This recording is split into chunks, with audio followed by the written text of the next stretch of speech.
Welcome back to the Premier Skim YouTube page. I'm excited to be doing another analysis video. This time it's going to be of Paddy Mack and Johnny Salta while they were out at OBX.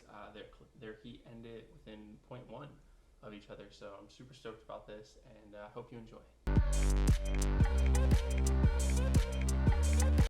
So the way I score these heats is timing and wave choice. That's 3 points. After that is the turn and drive of the wave. That's another 3 points. Then it's tech and difficulty of that wave. That's another 3 points. And the final one is only 1 point, but it's really important. It is completion. If you don't complete the ride, it's only worth 1 point, but if you don't complete it, it takes away from that ride. So that's how I scored these waves, and that's how I kind of analyze them. And I think that's something everyone should think about when they are judging waves.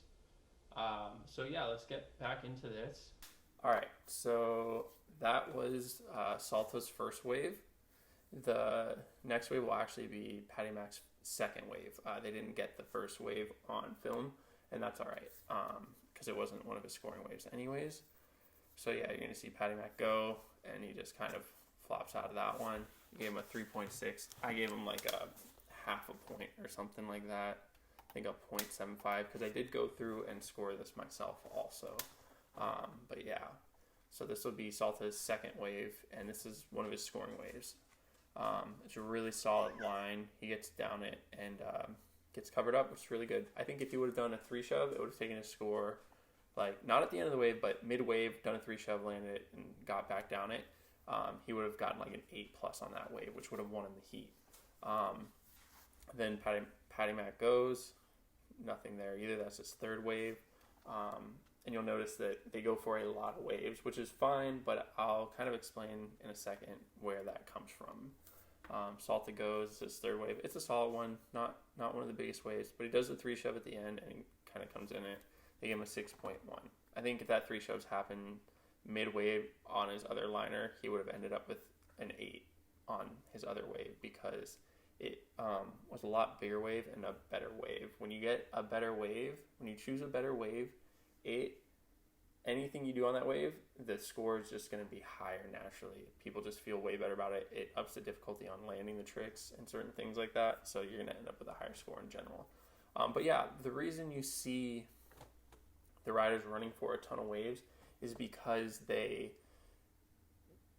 kind of know how they're going to be scored, but they don't fully understand exactly what's going to get them the highest score. And this was Paddy Mack's highest scoring wave here. That happened because he wrapped that wave. It was a really nice face on it, and he threw that shove it at a critical time where it was like mid-wave. That got him a 7.47. On mine, he broke the 8 on it, because, you don't get to see that often. There's not many riders who are wrapping a wave doing a trick on it. It's not happening, and it just comes from you have to have the right wave first off. And then on top of that, a lot of people are doing tricks out, which is great. But you have to make sure if you're doing the tricks out, you're still going to be able to catch the wave to where you can do a wrap and then come down the face of it and do another spray, or do a shove it, or do a 3-shove. You really want to see what is happening on the face of the wave. I think that's something that, if we analyze these waves, we start to realize that's what becomes most important when scoring these waves. Salta 3-shove out, smacks it, but then he gets this little bumpy finish, which is where I think his score went down on that one. This is going to be Paddy Mack's 5th wave. He gets a set 3.73 because he just kind of sinks out of it again, which is fine. Salta goes back again, super fast heat. Comes into it a little bumpy at the end, so these judges are going to score him a little lower because it's just a little too bumpy for him. There is one wave, which is the 7th wave for Paddy Mack, that I think the judges scored too high. I think they disliked the spray on it. It's not this one. He sinks out of this one, but I believe it's the next one. I'm trying to keep track here. It happens so fast, it's tough to keep track. Let's see here. I think we got a little break here. Even I got to do better about just making sure that the riders understand or our judges understand how to score the waves and which direction to go. But, you have to instantly make that decision when you're a judge. So it's still tough to do.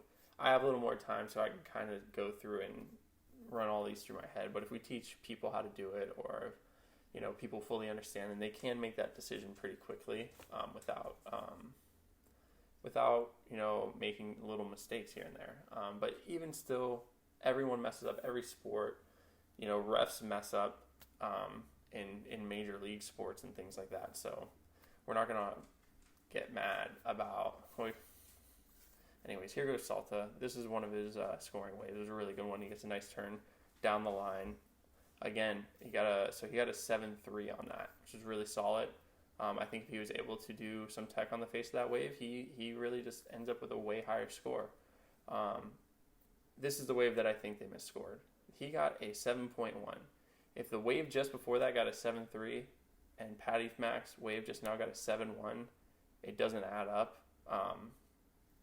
It stinks, but that's the way it goes sometimes. So, and if we were talking about adjusting waves, even if they did score that one lower, there's 2 waves at the very end of this where Paddy Mack gets them, and he would have ended up with higher scores anyways.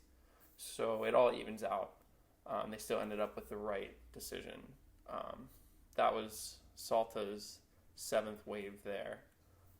So now, Paddy's got priority.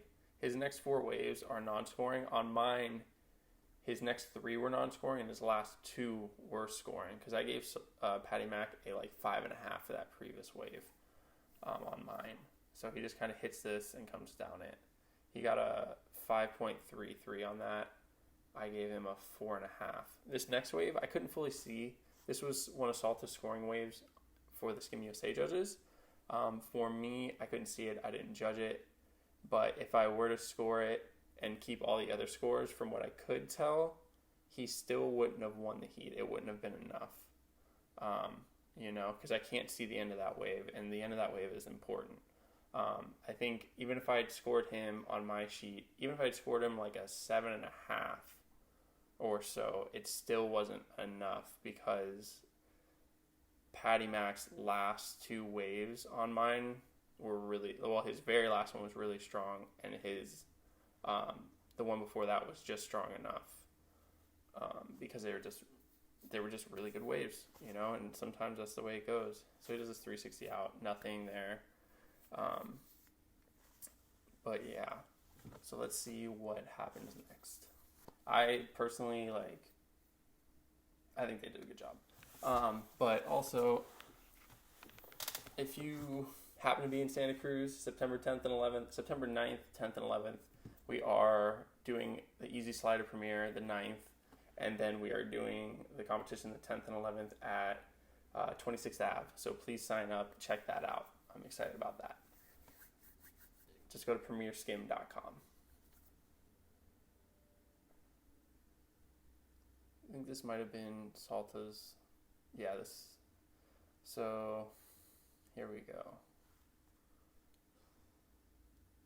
Let's see where we are here. This one was really solid for Paddy Mack. So this was his 11th wave. He ended up with a 6.83, and on mine he ended up with a 6.95 on that one.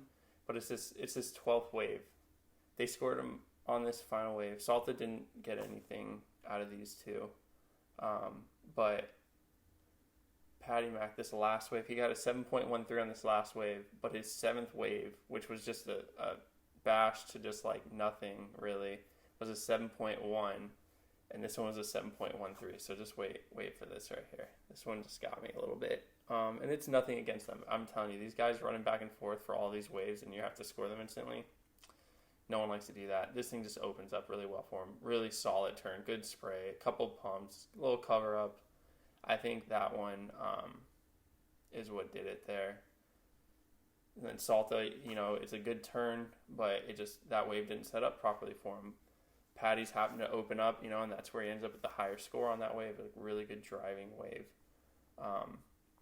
So I think that's why Paddy won this heat. Sometimes there's nothing you can do if you choose a wave and it just doesn't happen. It just doesn't happen to open up, If the wave opens up for you, great. If it doesn't, you just do what you can with it, But that's where making sure when you have priority you take the time to use it on the proper waves.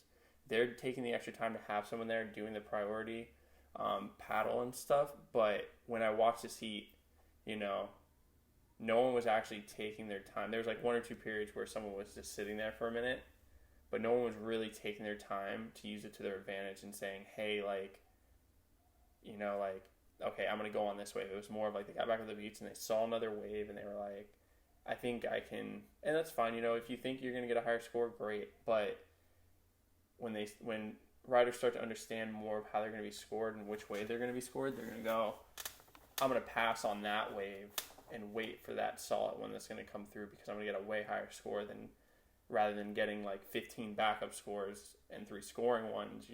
You're only going to go on. I mean, it happened at the Skim Bash. There was some riders, they won heats. They went for 5 waves and they had 3 scoring ones because they just waited and chose the proper waves. But anyways, I ended up with Paddy Mack winning on mine by up like a half a point or a point. They ended up by like a 0.1. I think they ended with the right thing, and it was just because those last. I mean, they didn't score it this way, but on mine, it was because those last 2 waves, and he did that shove it inside of like on the face of it coming down the line, not at the end. That wave, they just ended up being a little bit better than what Salta had, and you know what? I think, you know, if he sees this and watches this, then great, and I hope it helps him get higher scores in the next one, you know.